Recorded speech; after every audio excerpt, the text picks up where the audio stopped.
to also add my thanks to all you men that make up this 417th Bomb Group. It takes a tremendous amount of work to make something like that go. I think we might have had as many as 1,400 men in our group, a lot less than the big airplanes that had crews of 10 or 11 or 12 or more men. We had 2-man crews, so we had kind of a small outfit, as you well know. But we had all the jobs that the big airplanes required. Our airplanes wouldn't fly without fuel. We had the men to put the fuel in them to get those old engines to run, and we'd go into our targets with full throttle. And once or twice, I think Shorty rode with me, and he said, "I couldn't stand what you do to those engines."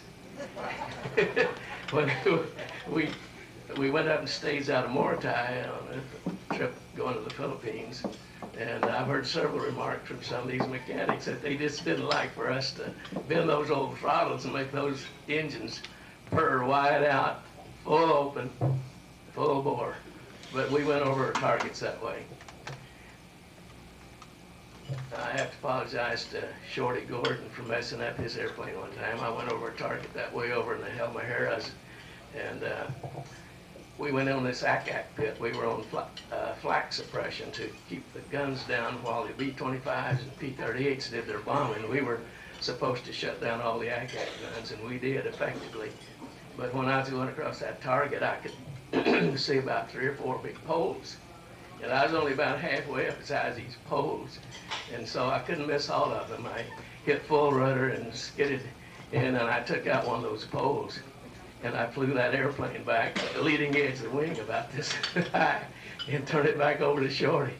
He got it back in good shape. He told me how he did it, but I won't go into that.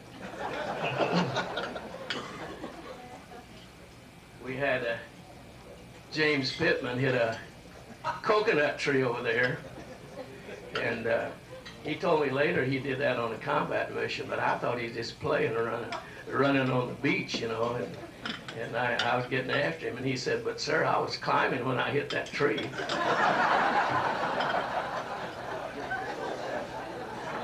Jim Pittman. Where is he? Oh, stand up there.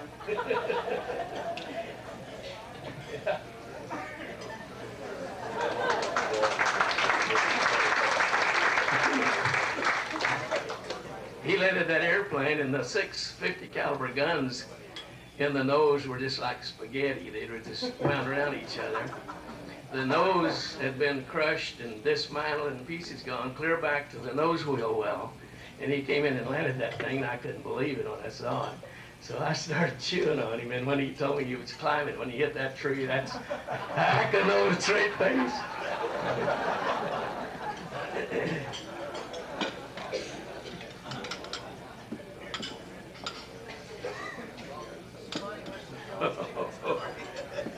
Matt tells me that he had 4 bombs painted on his airplane there for 4 bombing missions, and the 5th thing was a coconut tree. Yeah,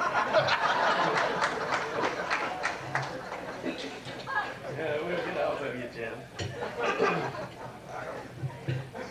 Well, to go on about expressing appreciation for what was done over there by you gentlemen, we had it pretty easy just flying the airplanes, and you guys had to work so much in the hot weather, right practically on the equator, and it was raining an awful lot, and all of you had a job, and you did it well. I can't name all the jobs, but we had to have people fed. We had to have supplies of food and parts and everything that you can imagine, fuel and so on. The armorers had to get the machine gun barrels changed every time. We'd shoot the bore right out of those old machine guns. If you hold down on that trigger, the bullets would go through there, and pretty soon the lands were gone, and it was more like a shotgun. And the gas would go around from the powder around the bullet, and it wouldn't push it very far. And the old tracers get out there and they come back over your wing because there wasn't any compression in that barrel to make the bullet go that way. and we gave all that equipment a pretty bad time, and I sure appreciate you fellas keeping it in good enough shape that we could use it. And we did give the Japs a bad time, I can assure you.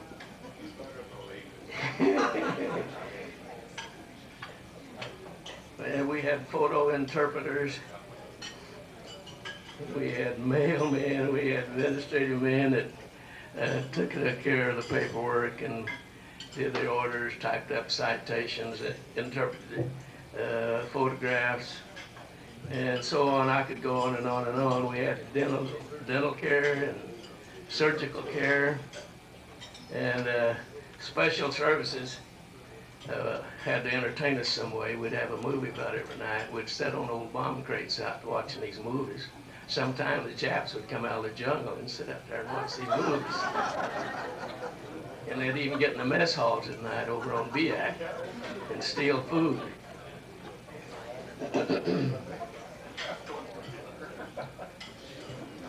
We had a special services officer that was real enterprising. He somehow got a hold of an old amphibious duck, we call it, a 2.5-ton amphibious truck that would go out in the water and had a little propeller on it, and you could go around the water with it. And who was our special service officer? His name was Teetelbaum, that's it. Old Teetelbaum, he'd come to the movie every night, and before he'd start the movie, he'd ask the fellas who could donate some monkeys. The Navy were suckers for these cute little old monkeys there in the Philippines, and these guys would cough up, I guess some of you did, would cough up your little monkeys and give them old Teetelbaum, and he'd take that old truck and go out there and trade it for food to the Navy. And he could get a whole 2.5-ton duck load of food for a couple of little monkeys. And so those monkeys, I guess they were taken all over the world. One of the books I read was by Ira C. Aker. He had a desk sign on his desk, and it said, "Air Force Spoken Here." And that was the name of his book. Maybe some of you read it. It's a very good book. And since I got this, I just happened to have a sign that I brought with me here, and I've autographed it for Joe. And it says, "War Stories Told Here."